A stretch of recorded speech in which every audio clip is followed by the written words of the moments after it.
All right, here are the books I read in order from my least favorite to my most favorite of the month of November 2025. I was already reading two of them the previous month, and so a couple of them are wrap ups, and I don't usually get up to nine, but these mostly are quite small. So here we go. At the bottom spot would be Proxima Station, which I don't know if this is a self published sort of thing, but I've seen a couple reviewers doing stuff on this, and I didn't actually look to see what they had to say about it, but they were thumbs up. I didn't like it as much. I thought the same, I felt the same way as I felt reading the Murderbot Diaries a little bit with this very short book where I knew jokes were going on, but, they just didn't quite land with me. I thought it was a pretty good setup of this person chosen. He's kind of like a sociologist type, and he's chosen to go to this Proxima Station where there will be like ambassadors or representatives of these different alien races, and he's kind of sent with this certain task. And you could see jokes happening, but that's from basically the midpoint on is where I felt it fell flat, and I just didn't really care about a single character in this book. So that's too bad. The next one, number 8, this almost was a DNF. I had also been reading this in October. It almost was a DNF. I'm finding out more that I might not be as much into his humor and his writing style, but that is, and let me turn off this other part, that is The Heroes by Joe Abercrombie. I think all of these books for me have been, up to this point, have been about a 3 for me, which, I like them, but I just don't, I'm not ever like loving the humor ever. I kind of like a small chuckle all the way through, and I just don't love his writing, but I'm still trying to push ahead to get to his Age of Madness trilogy, which I hear is amazing. So I am sticking with it, but and I also realize that I'm an outlier, and it seems like a lot of people really love this series, and so you know, don't just take it for what it is with a grain of salt. Which I'm just finding out more and more that maybe he's just not a writer for me. Next one, I did actually really enjoy this one. This was Deathstalker. I guess what would this be? Number 7. Number 7, Deathstalker. Kind of big. I was looking for another space opera, and there were moments in this one where I thought I found a new favorite space opera. It is over the top in all of the best ways. It does have good humor. It has some amazing characters, amazing scenes. It doesn't always take itself too seriously. It has, it's great. I think a lot of people will like it, but it felt a little bit like a trudge going through, where just I don't know, like every paragraph seemed like it was every page seemed like two paragraphs, where it was just so descriptive, and in that way it was a little bit tricky to get through. But I did like it. I'm going to throw it on the back burner for my, I'm not going to focus on it. Probably won't even get to it in 2026. If I want to restart it sometime in the future, I'll do that. Or if I get a hankering to get back to these characters, I will. But I don't think I will soon. The next one. Now, this was the hardest group to rank. So you could kind of at any given day, you could I would rank things all kind of different, and who knows how I would rank them tomorrow. But this is what I think. So I finished this first in the month.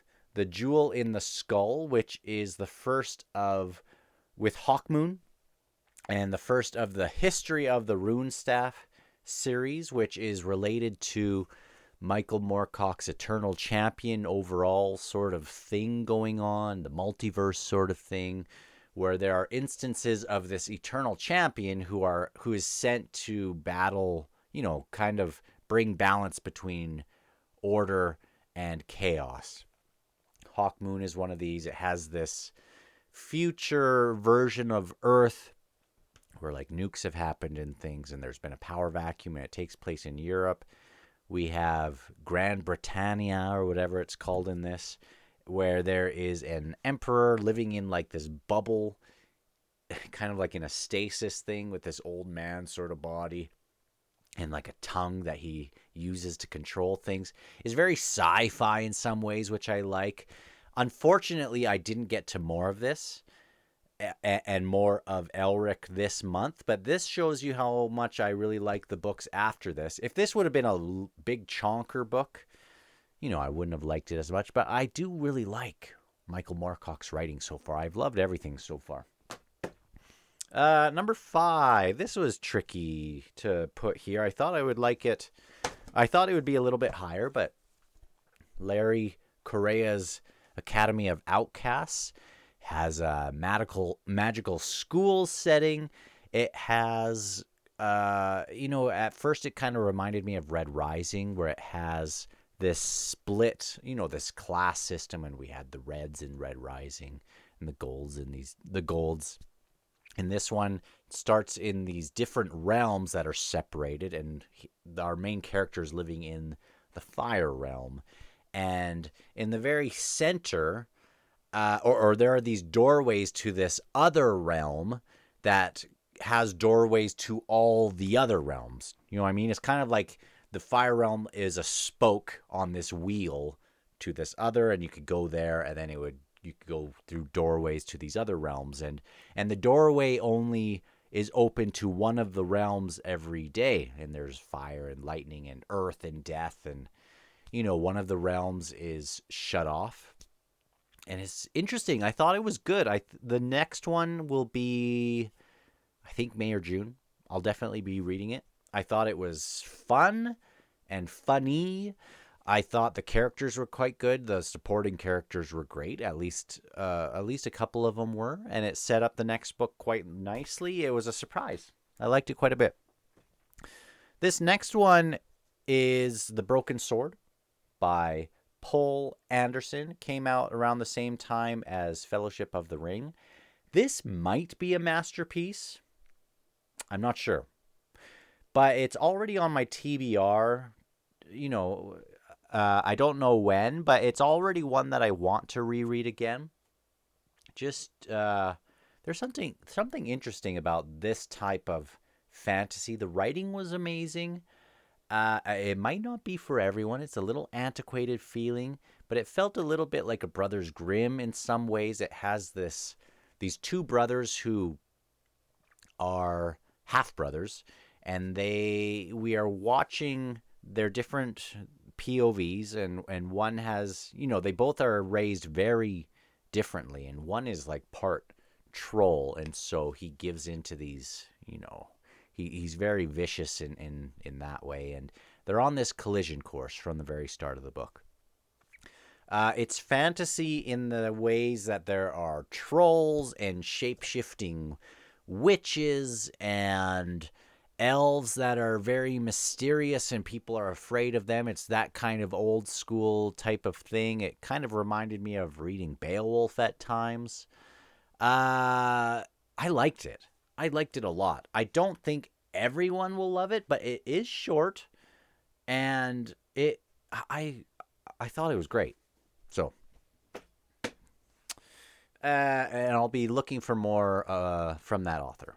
The next one, there are 3 left, and wasn't sure where I was going to put this one.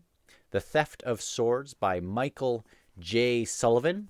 Now, this one technically is broken down into 2 books. See, that's book 2. So I don't know if this really counts because I only read book 1, which was its own full story. And, there was a conclusion and things, and I thought it was good. I thought Hadrian and Royce are one of the best duos in fantasy that I've ever seen. Second best duo of this month, though. The first best is coming up. I really liked them as a duo. I thought it was great sword and sorcery fun. The plot was good.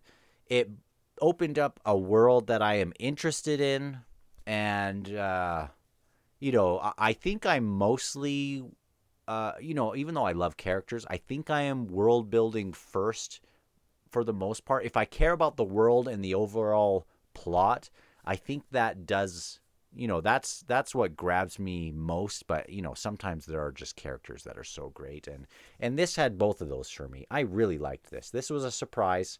There are 3 of these volumes, I think, in this, and I don't know if I'll read this next part right away in December, but I will for sure be reading it in the next couple months. I don't always feel like I need to just jump into the next part if I'm still enjoying thinking about, the part before it. So it'll come up.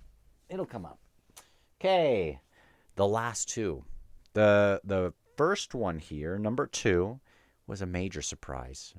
And this will go down, at least for now, if someone was going to ask me what my favorite tie-in novel was, a media tie-in, like related to a movie or something, I think it'll be this one.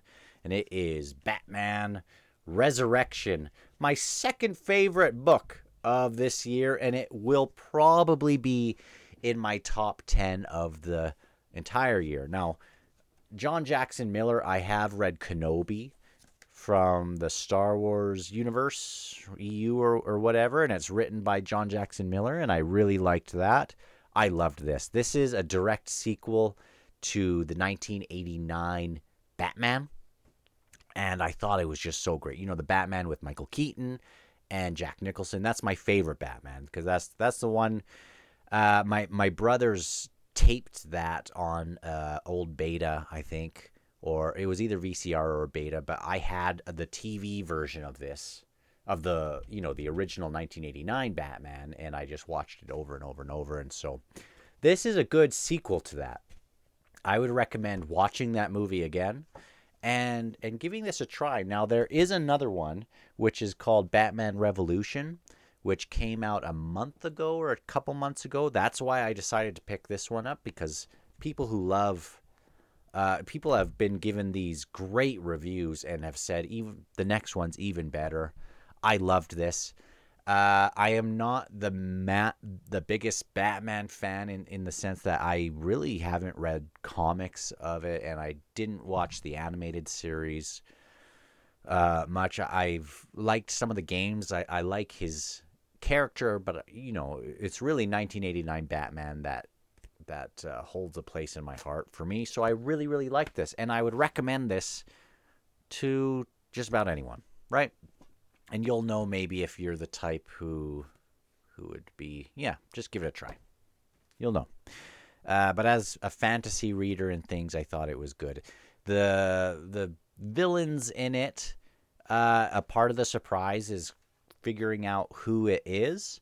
I would say don't look at the next book's cover or read anything about it, because it seems very blatant who the next one is going to be, or one of the next ones. In this one, I was aware of these couple villains, or 2 or 3 villains that are a part of it, but not super aware of all of them. Not like the Penguin or whatever. And surprises, maybe not the Penguin in this first book at least. So anyway, my favorite book of the year, and this is the biggest surprise. This will go into one of my big surprises of the year, which it was totally not on my radar until I was trying to collect all the Thieves World novels, and I noticed Robert Asprin, who is the editor of Thieves World, also had his own novels, and it came out, I think, just before the first Discworld novels. I might have my timeline a little bit wrong on that, but another fine myth is one of my favorite books of the year. Really small, and this is my favorite duo of the year. Oz here, he is we have these different planes of existence or worlds of people coming in and out of these different dimensions and things. And if you come into a different dimension, you are considered a demon in that world. And so in this world, he's considered a demon. He is from the world of perv or something, or the plane of perv. Anyway, he's a pervert, but don't call him a pervert. He prefers a different term. We also have Skeeve, who is quite an intelligent and witty guy, kid who is a magician's apprentice, and maybe a little bit lazy. And he has, a part of this is, you see this dragon there. He is amazing. I love Gleep in this book. So anyway, I love the dialogue. I thought it was funny. It is not as British cryptic as I get from, for the jokes in Discworld, even though I do like Discworld. It's a little bit just on the surface, like perv jokes. Like people are calling him a pervert, and it's just stupid. And there's a million other jokes, and I thought it was a great... I was meaning to do this just as a, I'm losing the word now, but in between big books like a palate cleanser, and it ended up being like my favorite book of not of the year, but of this last month, I think. And I'm so pleased by it, and I'm going to try to collect the rest of them. I do have 5 of them there, and another here. So I think I own, that makes 7, right? So anyway, here are what I'm looking at as my books that I want to read in December. And as always, things change. I had a couple major books from on my November TBR that I never got to. And once I finish a book, I just, you never know what you're going to read next. But these are the books that are most on my radar, and I am enjoying 2 of them right now. So, first one that I'm just adoring, and if it keeps being as good as it has been so far, and it sticks the landing, it will probably be somewhere in my top 5 or maybe my top 10, unless I just get burnt out on it. But it is The Ill-Earth War by Stephen R. Donaldson, Book 2 in the Chronicles of Thomas Covenant. I am loving this series. I am finding a new favorite author. Maybe I'm going to be going into the next, his Gaps cycle. Is that what it's called? There's a sci-fi one. I'm going to be doing the first one of that in January, and maybe I'll throw in the next one just so I can finish a trilogy in first thing in January. So that'll be there.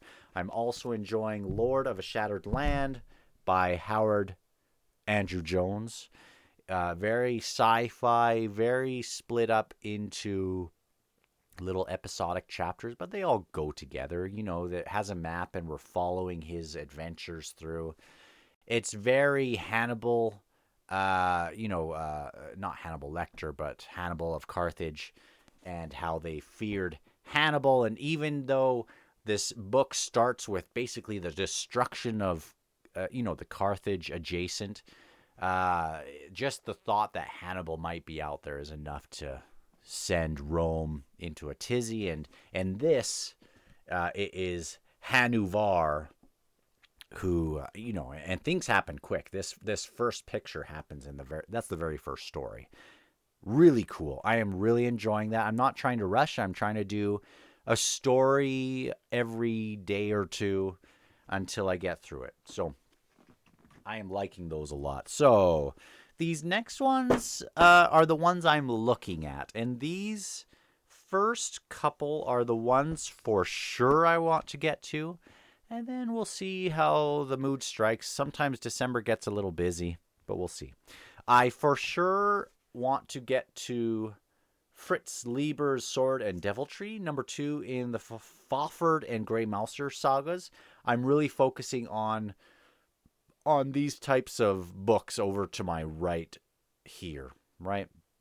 A lot of these little short guys that have a series of about 6 books or so.